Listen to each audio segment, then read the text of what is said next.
Why ancient Khmer kings placed Angkor Thom as the capital city of the empire. After defeating the Cham invaders who had sacked the previous capital, King Jayavarman VII founded Angkor Thom as the new capital of the Khmer Empire in the late 12th century. He chose this site for both political and symbolic reasons. Political significance. The location of Angkor Thom was strategically chosen to be a fortified city. It's enclosed by a massive wall and a wide moat, which provided strong defense against future invasions, ensuring the security of the kingdom's political and administrative center.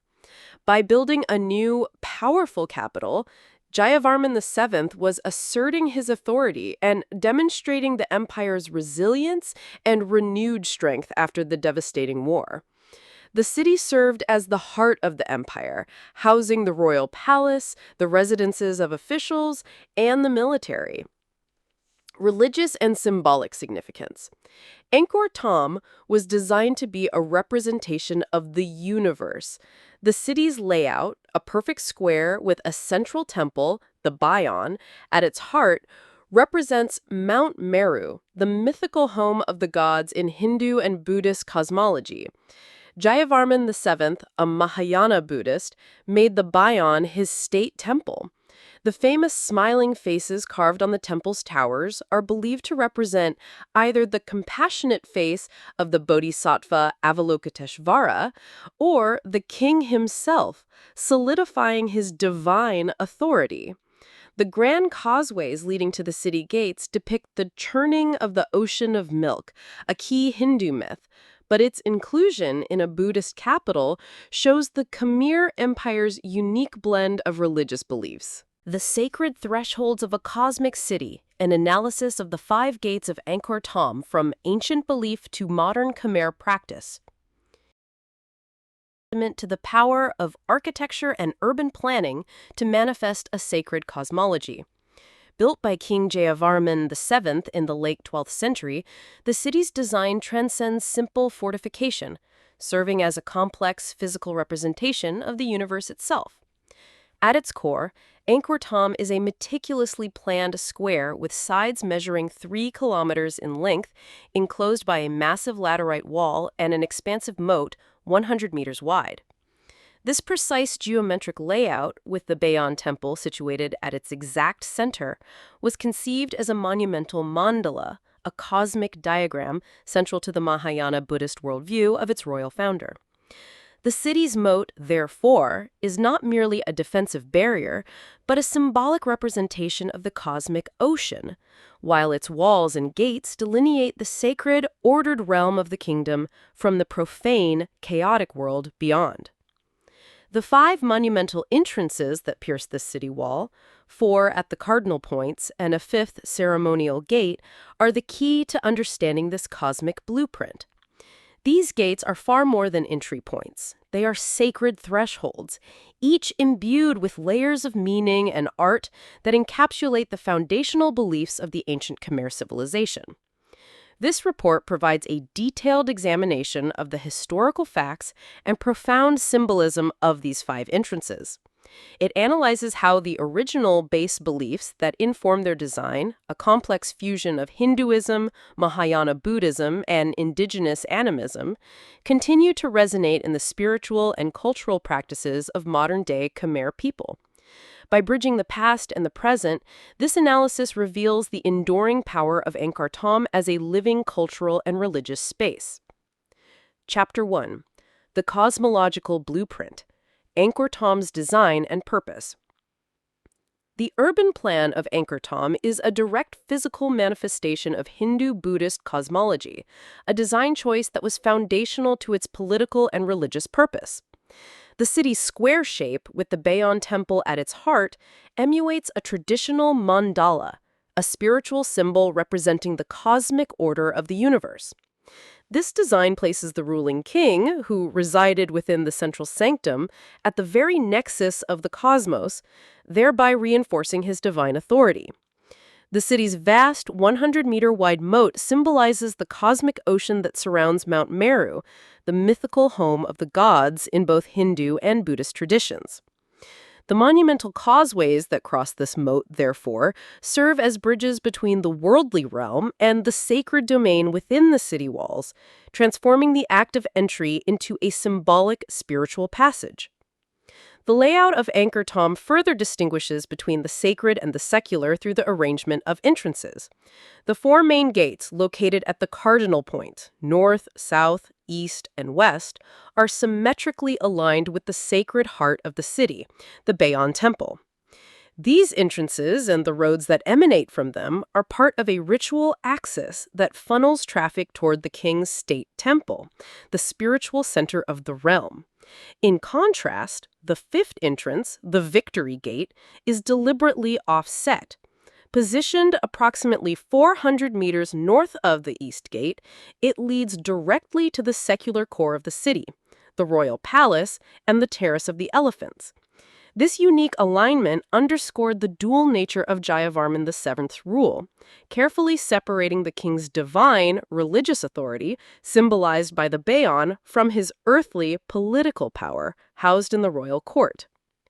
The deliberate physical embodiment of Hindu-Buddhist cosmology in Angkor Thom's urban plan was a crucial tool for political and religious legitimation.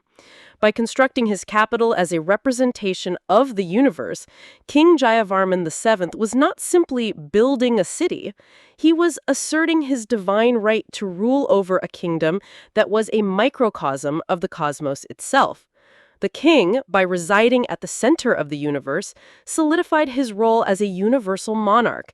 This profound architectural statement validated his new state religion, Mahayana Buddhism, for both his court and his subjects, all while seamlessly integrating with the established cultural understanding of the world.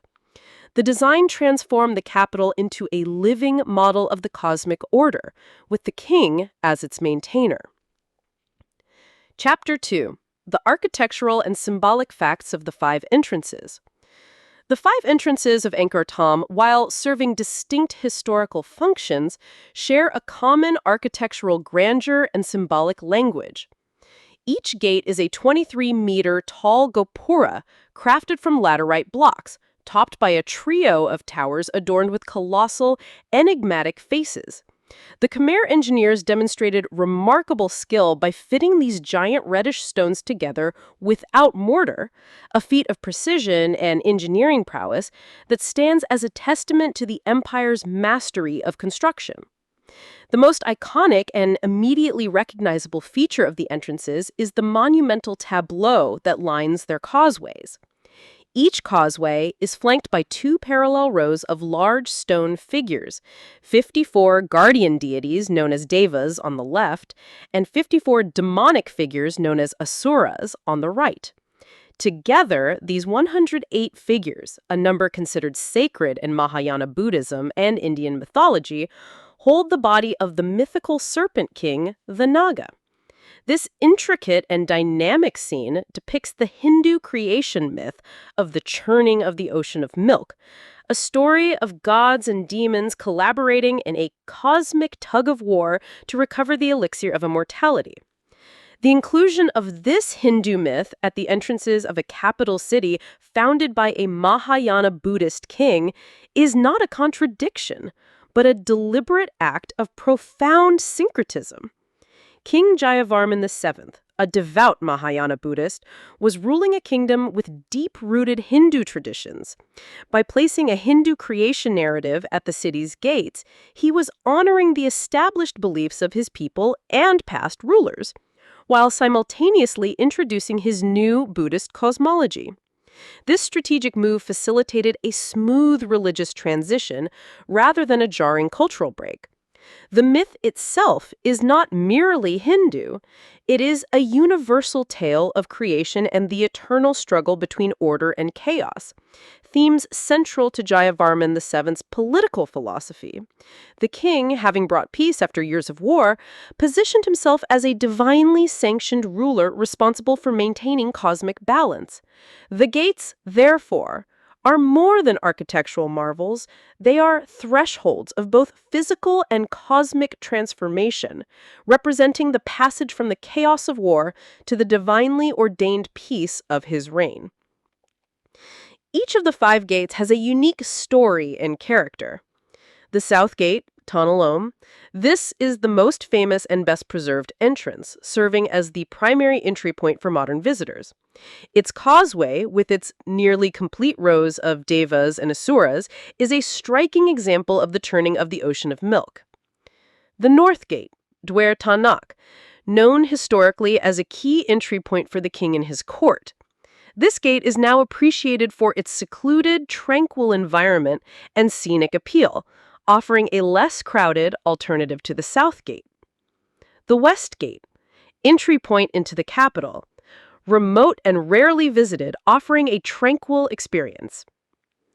The Gate of Death, East Gate, entry point for prisoners or convicts, the only gate left largely untouched for 800 years. The Victory Gate, Dvir Chai, East, north of East, ceremonial triumphal arch for the king's army, aligned with the royal palace, a symbol of the king's earthly power. The distinctions between the gates are further elucidated in the following table.